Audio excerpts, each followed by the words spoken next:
Good Saturday, February the 23rd, coming to you from the Pensacola Cars and Coffee. So far a pretty good turnout for this very wet, foggy day. I'm just gonna walk around, check out a few cars, not do anything that extravagant this time. So let's see what we can find.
I don't know how many times it has to be videotaped, which I'm sorry I didn't catch it, but I don't know how many times it has to be videotaped of cars crashing, leaving the Cars and Coffee, and how many times you have to say, don't do it, don't bring bad attention to the car community in events like this.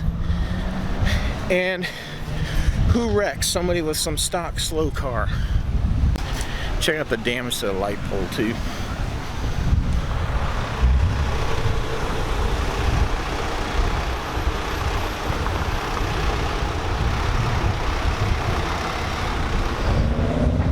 Pulled out from there and started going sideways, almost hit some cars here in the turn lane, and then jumped the curb and nailed that pole right there.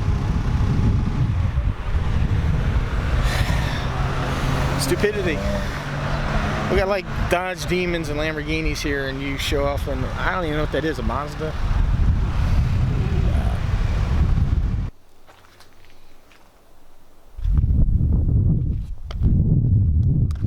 Wow, what a mess that is. Good Sunday, family. How's everyone doing? Under the hood here at the Grand National.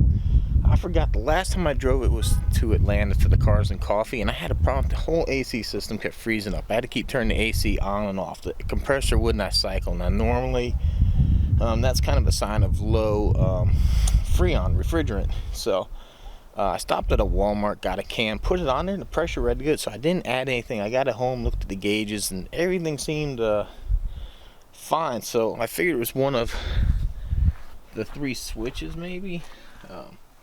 You get your low pressure safety switch there.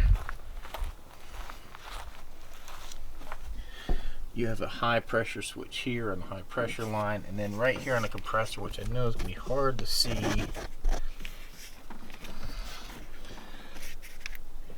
right there is, I believe, some kind of pressure safety switch. If the pressure gets too high inside the compressor, it turns it off. Well, I had a problem that it wouldn't turn off. Now, the other day when I did the video and I drove the car, the compressor was short cycling, just clicking on and off, on and off. I put the gauges on.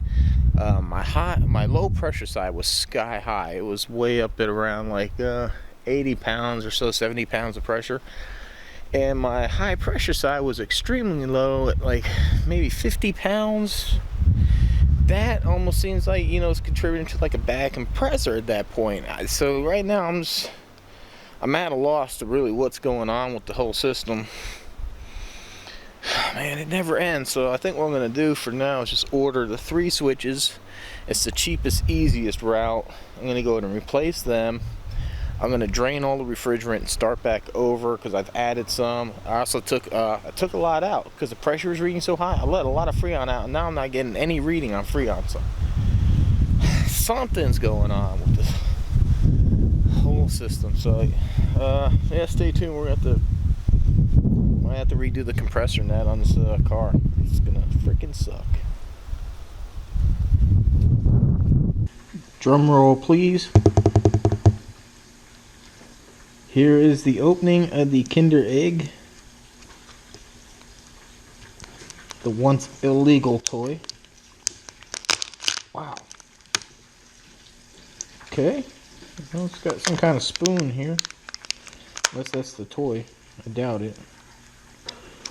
So there's two halves. Okay. Oh. Well, that's the toy. I don't see how you could swallow that. And then here's the egg. Maybe this is a special Christmas, Easter thing. Maybe it doesn't always come like, because I don't see how you could possibly eat the toy. Okay, so now you have your spoon. And I guess you scoop that out. Like that.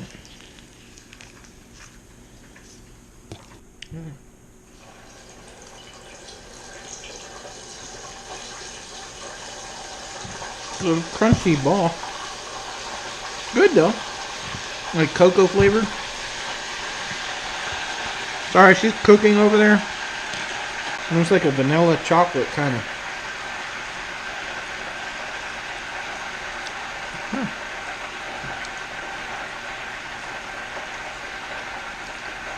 Really sweet, but it's good. Woo! Good February the 27th. How is everyone doing today? So I had to take today off from work. I had to go see a doctor I've been dealing with for quite a while. He had to do some paperwork for my employer, my job, and that. And he's helping me with a VA claim because this letter here, they sent to my old house, and it had been sitting in a mailbox for, I don't know, just long enough for me to miss my appeal date. So long story short, when I went to the VA hospital one time to get my shot, I updated my address. I updated my address online, but for some reason they still sent that envelope to my old house, and I missed the deadline, even though I wrote a letter to the VA asking for reconsideration because they screwed up. They said no. So now I have to resubmit everything with new evidence and all this happy stuff. So great dealing with the VA. The only good thing is that there is a florist I love using up there. When I was dating my wife, I'd stop there often and get her flowers. So today I stopped there and got her this beautiful bouquet of flowers for her. I think she's gonna love them. So here at the dealer, picked up my my second oil changes for the Cruze. So here you go. There's a 18SS and a 19. You can look at them side by side in person.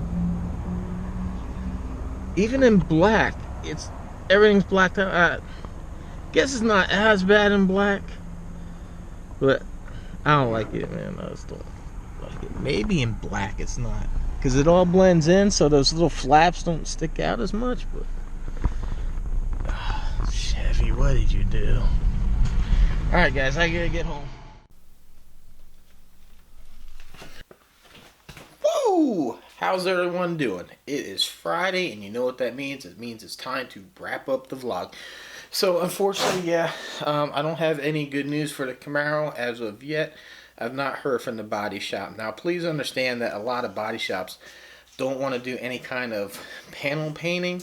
So, I really got to give this guy the time and stuff to work with it. He actually initially referred me to another body shop. It was right next door to the paint company that inspected my original fender to give him the paint code, because he said, you know, they have a lot better paint booth, and so he really didn't want to do it. But I kind of went back and just asked him, like, look, you got great reviews. I know you care a lot about what you do, and with the proper paint code, I think you can make this thing look as good as factory. I was like, look, I know the paint, the metallic might not lay right, and there could be a slight difference, but I'm willing to deal with that to not have to paint.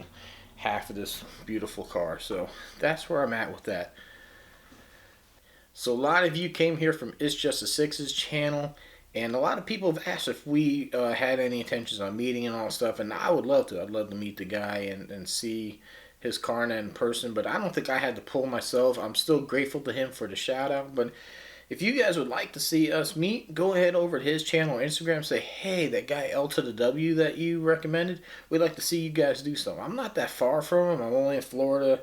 He's in Louisiana. It's not that far. I mean, it's still probably a few hours, but it's not totally out of the question for me to drive over to where he's at and maybe do so. So if you guys would like to see something, ask him, and I'm pretty sure he can figure out one way or another to reach out to me, and we can make something happen. I think that would be absolutely awesome. Sorry I missed that accident at the Cars and Coffee. Like I said, I wasn't going to spend the entire show running around my camera. I wanted to spend some time and enjoy it. But there are some videos out there. If I can find a link, I'll put it down in the description link below. But I had a pretty good time. I ran around, took a few pictures and that, as you can see. But I met a pretty cool group of people with hold-ins. You know, it's funny, we were all talking because it was really foggy and the roads were wet and people were doing some burnouts, and we watched somebody in a black car start getting really crazy, and we're all laughing. Like, the guy I was talking to has a G8 with an LS7. He said it's the fastest all-motor G8 in the country. I said, there was a GTR next to us, there was a Demon there, a couple of Hellcats, a Lambo. You know, anyways, what I'm saying is a lot of cars with a lot of power, and what blows my mind is, why do people think that you have like a little 200 horsepower car, you're going to press anybody? It'd be like me going in front of them with my little Chevy Cruze and hitting the gas. Like, it's going to like excite anybody. I mean, even if I had the Camaro, I still wouldn't like romp on the gas and try to do burn. But that's me. I don't know. Maybe I'm a little older, more responsible. I don't know. But anyhow, it's just really not a good idea. You know, we really want to bring a positive thing to the car scene, the car culture, Cars and Coffee. We want to ruin events like this stuff.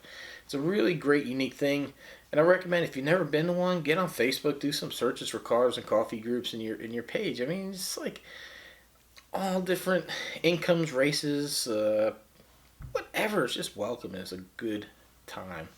So anyhow, I'm going to go ahead and wrap up the vlog there. We'll get this great European trip coming up, and I'm excited to share everything with you. I'm definitely looking to find some car culture and some cars over there, but we're going to do some other travel stuff as well. But anyhow, thank you everyone for your continued support. Subscribership is climbing up there. If you want to support the channel, links down below for like t-shirts, Amazon affiliate links. So if you need to shop for something, just click on one of those links and then buy what you need. You don't have to buy what I have the link. You know, I'll just get a commission. It doesn't add anything to the cost. You know, there's PayPal and Patreon links, whatever.